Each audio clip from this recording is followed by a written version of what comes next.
I actually recommend doing the reverse. So talk to our audience a little bit about there's a lot of misunderstanding, I think, among small emerging brands about the difference between a direct price list and a distributor price list. So tell us the difference and why you really a brand needs to have both.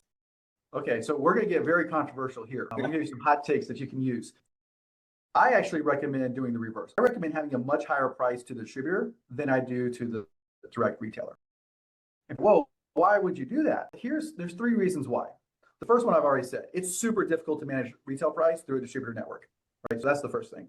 The second thing is going through distributors is super expensive. I mean, how often do we get the notification that says, oh, by the way, this distributor is adding a new fee that you get to pay for. By the way, here's some deductions. So the cost of doing business through a distributor is typically much higher than going direct, just because of everything that gets added on top.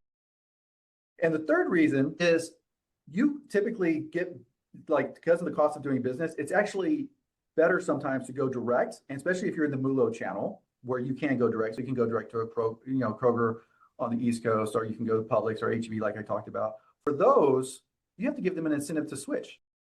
If you've done your price list where you've given a lower price to the distributor and direct, then what's their incentive to switch? Where if you flip it and you have a higher distributor price and a lower direct price, now you have a really good incentive to go for the retailer to go direct, because you can say, I can actually offer you a much lower price.